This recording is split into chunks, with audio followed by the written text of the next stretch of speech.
మహాగరుడ పరిశుద్ధుడ ప్రేమగల తండ్రి యేసయ్య, మీకు వేలాది వందనములు స్తోత్రములు ప్రభా తండ్రి. నాయన ఈ దినము నాయన ప్రభా మీరు ఇచ్చిన మాటకే మీకు కోట్ల స్తోత్రములు ప్రభా తండ్రి. ఎన్నికలే నన్ను ప్రభా తండ్రి, నాయన ఎన్నుకొని ప్రభా తండ్రి, మీ వాక్యానికి నైనా ప్రభా తండ్రి సిద్ధపాటు కలిగించారు. మీకు వందనాలు ప్రభా తండ్రి. నన్ను మీ స్వాధీనంలో పెట్టుకొని ప్రభా మాతో మీరు మాట్లాడి ప్రభా ఆ మాటను ప్రభా తండ్రి అందరికీ పంచిపెట్టి దీవించి ఆశ్రయించినటువంటి చిన్న ప్రార్థన చేసిన మనుషున్నాం తండ్రి. ఆమేన్.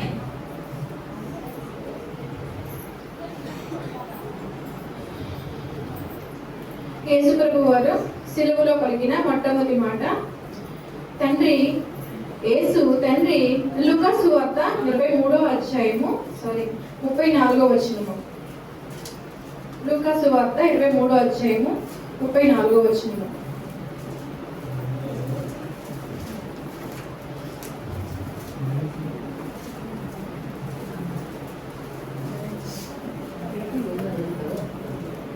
యేసు తండ్రి వీరేమి చేయుచున్నారో వీరెరుగరు గనుక వీరిని క్షమించమని చెప్పాను. సంఘ సభ్యులందరికీ దేవుని నామం వందనాలండి. దైవ సేవకులకి నా పేరిట దేవుని నామం తెలియజేసుకుంటున్నాను. యేసు ప్రభు వారు సిలువలో మొట్టమొదటి పలికిన మాట తండ్రి వీరేమి చేయుచున్నారో వీరెరుగరు కనుక వీరు క్షమించమని చెప్తున్నారు. ఈ వాక్యం చెప్పడానికి అర్హత లేదు నాకు అసలు. నేను అసలు డ్రాప్ అయిపోయి అనుకున్నాను. బట్ ఎందుకో దేవుడు నాకు ప్రేరేపణ కలిగించి మొట్టమొదటిగా నేను పేరిచ్చాను. మరి దేవుడు ఈ ఇచ్చిన అవకాశాన్ని బట్టి దేవుడికి నిజంగా కోట్లాది స్తోత్రాలు తెలియజేసుకుంటున్నాను. ఎప్పుడు కూడా ఏదైనా వాక్యం అన్నా ఏదైనా కూడా కొంచెం ధైర్యం ఉంటే తర్వాత దానికి నాకు లోబడాలా నా భయమో నాకు వెనక్కి లాగేస్తుంది. దేవుడు మాట్లాడుతుంటాడు నువ్వు వెళ్ళు చెప్పు చెయ్యు అనేది. కానీ నేను ఎందుకో వెనక్కి లాగేపడుతున్నాను. మొన్న ఎందుకో కానీ నేను మొట్టమొదటి వాక్యంకి పేరిచ్చాను. దేవుడు నాకు ఇచ్చిన మొట్టమొదటి శ్రేష్టమైన మాట ఇచ్చినందుకు దేవుడు కొందరు తెలియజేసుకుంటున్నాను. ఆయన సిలువలో మొట్టమొదట తండ్రి వీరు ఏం చేస్తున్నారో వీరు ఎదురు కనుక క్షమించమని ఎందుకు అంత ప్రాధేయపడ్డారో ఆ మాట అర్థం ఏంటంటే ఆయన ప్రార్థిస్తున్నాడు దేవుడికి. ఆయన విజ్ఞాపన చేస్తున్నాడు. దేవుడు క్షమించడం అనేది దైవ స్వభావం. అది ఎవరికి రాదు. ఆయన చేతి ఎవరైతే క్షమించబడతారో వాళ్ళే ఇతరుల్ని క్షమించగలుగుతారు. అంత విలువైన మాట అది. ఆయన చెప్పిన విజ్ఞాపన ఏంటంటే భూమి మీద ఆయన సంచరిస్తున్నప్పుడు ఆయన మాట్లాడిన మాటలు కానీ ఆయన ఒక ఉపమానాలు కానీ అద్భుతమనే మనం చెప్పుకోవచ్చు. ఆయన మాటలు అనేకుల్ని బలపరిచాయి, ఓదార్చాయి, అనేకులు పురుగులపై అనేకులు స్వస్థపరిచాయి. ఆయన మాటలు వింటే దెయ్యాలు కూడా గజగజ వణికసాగాయి. ఆయన మాటలు వింటే సమాధుల్లో కూడా లేచారు.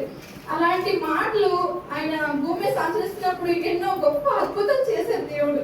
నిజంగా ఆయన ప్రేమనైతే మనం వర్ణించలేము, ఆయన ప్రేమని మనం వివరించలేము. నాకు నా డ్యూటీ టైం వల్ల నాకు ప్రిపేర్ అవ్వలేకపోయాను. నైట్ ప్రిపేర్ అయ్యాను. నేను దేవుడు ప్రార్థించాను ప్రభు నేనేం చెప్పగలమని. ఆయన నాకు ప్రేరేపించారు. దేవుడు మాటలు మనం చెప్పడానికి అర్హులైతే కాదు. ఆయన ప్రేమ వర్ణించలేదు. ఆయన మాటలు ఆయన రాజ్యానికి వారసులుగా మనల్ని చేసి మన బంధకాల నుండి విడిపించడానికి ఈ మాట మనకి ఎంతో ప్రేరేపణిస్తుందండి. మనమైతే ఈ లోకంలో మన పట్ల తప్పు చేసిన వాళ్ళు కానీ మోసం చేసిన వాళ్ళు కానీ అవమానపరిచిన వాళ్ళు మనం క్షమించలేము. మనకంత మనసు లేదు. కానీ దేవుడు ఏం చెప్తున్నాడంటే అంత సిలువలో కూడా ఆయన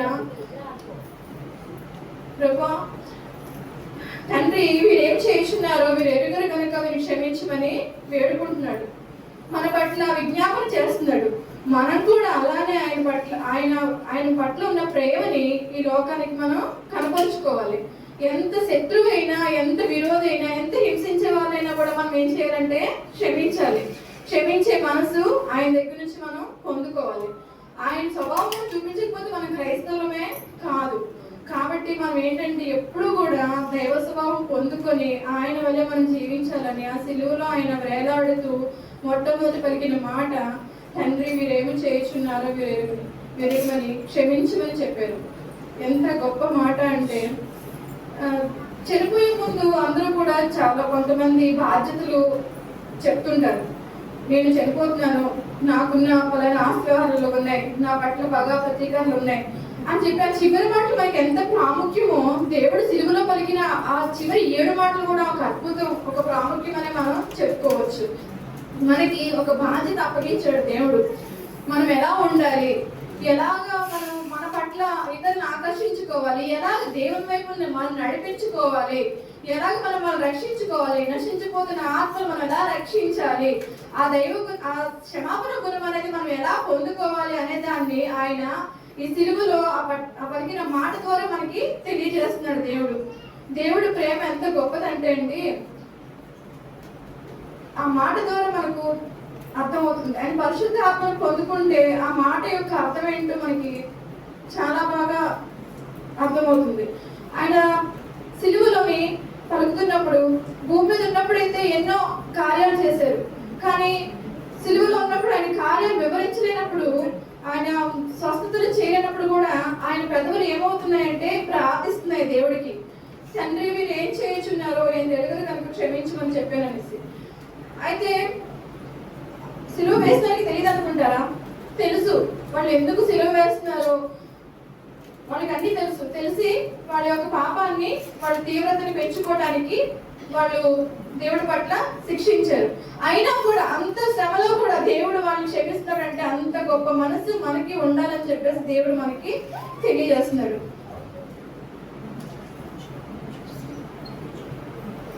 యేసుక్రీస్తు ప్రభు వారిని ఈ లోకంలోని మత ఛాందస్సులు కొంతమంది ఆయన ఉండకూడదు, ఆయన ఉంటే ఇంకా అనేక అద్భుతాలు చేస్తారని చెప్పేసి ఆయన సంహరించాలని ఆయన్ని సిలువ వేశారు. సాధారణమైన మరణం అయితే అంత గుర్తుండకపోవచ్చు. అక్కడ రోమేన్లు ప్రభుత్వం వాళ్ళు ఏం చేశారంటే సిలువ ముళ్ళకిరీటం పెట్టి సిలువ మరణం అప్పగించారు. ఆ సిలువ మరణం ద్వారా ఆయన మనకి తెలియజేస్తుంది ఏంటంటే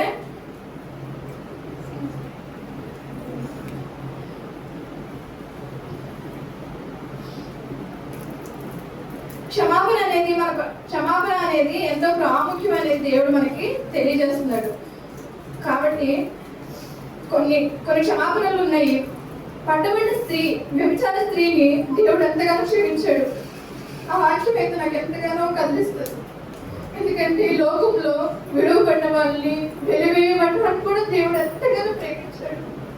అందరూ కూడా ఆమెను వెలివేయబడినప్పుడు, అమ్మా నేను ఎవరు క్షమించలేదని, నీపై ఎవరు నేరు పోకలేదని, లేదయ్యా అంటే నేను కూడా నిన్నేమి శిక్షించినమ్మా, నీవు వెళ్ళి ఇక ముందు పాపము చేయకమని చెప్పి దేవుడు తను క్షమించే విధానం ఎంతో మనసు కలిసి వస్తుంది. అలాగే తండ్రి ఏమంటున్నారంటే, మీ అపరాధమును క్షమించిన ఎడల మీరు కూడా ఇతరుల అపరాధం క్షమించాలి, అలా క్షమించకపోతే మీ అపరాధం క్షమించబడమని చెప్పి ఎఫెసీ 4:32లో అపోస్తలుడైన పౌలు ద్వారా మాట్లాడుతున్నారు. అలాగే మత్తయి 6:14-15లో మన అపరాధములు క్షమించిన ప్రకారము మీరు కూడా మీ శత్రువుల అపరాధం క్షమించమని దేవుడు చెప్తున్నాడు. అలాగే యోహాను 8:3-11 వరకు పట్టబడిన స్త్రీ కొరకు, ఆమె యొక్క పాపముల కొరకు ఆమె క్షమాపణ మనకి తెలియజేస్తున్నాడు దేవుడు. అంత గొప్ప ప్రేమ ఈ లోకంలో మనం కూడా చూపించాలని దేవుడు ఎంతగానో కోరుకుంటున్నాడండి. మనం ఎవరిని క్షమించకపోవడానికి అందరి పరిశుద్ధుడే దేవుడు మనల్ని క్షమించి ఆయన సిలువకు హత్తుకొని మనల్ని ప్రేమించి ఎంతగానో మనల్ని లాలిస్తున్నాడు, పాలిస్తున్నాడు. ఆయన కార్యాలు మనం వివరించలేము, వర్ణించలేము. కాబట్టి మనం కూడా అటువంటి క్షమాపణ గుణం, ప్రేమ గుణం కలిగి ఆయనకు మాదిరిగా జీవించాలని చెప్పేసి దేవుడు ఈ వాక్యం ద్వారా మనకి తెలియజేస్తున్నాడు. నెక్స్ట్, దేవుడి చేత మనం క్షమించబడితేనే మనం మన శత్రువులతో క్షమించగలుగుతాం. శత్రువుని ప్రేమించడం అంటే మనకి చాలా కష్టమే, కానీ అహం విడిచి దేవుని చూసి ఆయన సిలువలో జావ కారుతున్న ఆ పాలుగారిన దేహాన్ని చూసి మనం మనసు మార్చుకొని దేవుని పట్ల మనం జాలి, దయ, కరుణ కలిగిన వారమే. అట్టి మాదిరిగా జీవించాలనే దేవుడు ఆ సిలువలో గొప్ప మాటలు పలికారని నేనైతే అనుకుంటున్నాను. మరి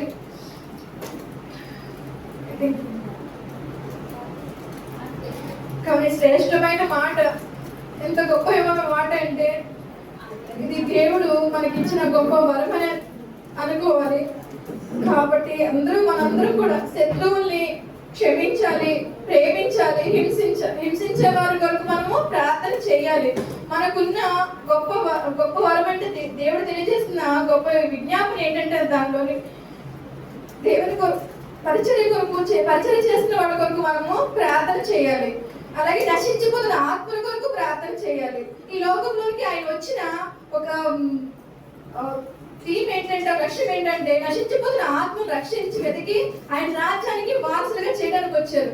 ఏదో వచ్చామా, తిన్నామా, వెళ్ళిపోయామా అని కాదు. జీవితంలో మనం ఏమి సాధించామా, ఏమి ఆయన కొరకు చేశామా అనే ఉద్దేశం మనము కలిగి ఉండాలి.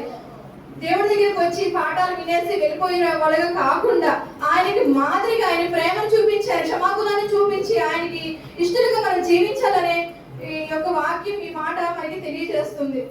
దేవుడు ఎంత గొప్ప ప్రేమను చూపిస్తున్నాడో మనం నిర్లక్ష్యం చేస్తున్నాం. ఆ ప్రేమను మన ముందు ఎంతో మంది నశించిపోతున్న వాళ్ళు ఉన్నారు, అయినా కూడా మనం పట్టించుకోవటం లేదు. కాబట్టి మనం ఆయన ప్రేమని దయవుంచి ఎప్పుడు కూడా ఎవరిని కూడా మనము చెడు మాటలు కానీ మాట్లాడి అవతల వాళ్ళని హింసిస్తే అవతల వాళ్ళు ఎలా తీసుకుంటారంటే అది ఆయన దగ్గరికి మొదలుపెడతారు. ప్రభా నన్ను ఇలా అంటున్నారు అని చెప్పి ఆయన వింటారు. ఆ విని మాటలు వాళ్ళు ఏం చేస్తారు, వాళ్ళకి అది శిక్షగా మారుతుంది. కాబట్టి మనం క్షమిస్తే ఆ క్షమాపణ అనేది అప్పుడు దేవుడి దగ్గర పగవారి మీద నిన్ను నిప్పులు పోస్తానని చెప్పేసి దేవుడు వాక్యం ద్వారా మనకి సెలవిస్తుంది. మనం ఎవరిని కూడా ఒక్క మాట అనకుండా ఆయన యొక్క ప్రేమని మనం ధరించుకొని, ఆయన క్షమాగుణాన్ని మనం ధరించుకొని ఆ క్షమాపణని మనం ఇస్తే దేవుడు మన ప్రార్థనని ఆయన దగ్గరికి చేర్చుకుంటాడు. మనందరం కూడా దేవుని యొక్క క్షమాగుణాన్ని ధరించుకొని అట్టి మాదిరిగా జీవించాలని ఈ యొక్క మాట ద్వారా నేను తెలియజేసుకుంటున్నాను. ఈ చిన్న మాట మీకు దేవుడు దీవించును గాక. అవునండి. చాలా విలువైన మాటలు చెప్పారు సిస్టర్.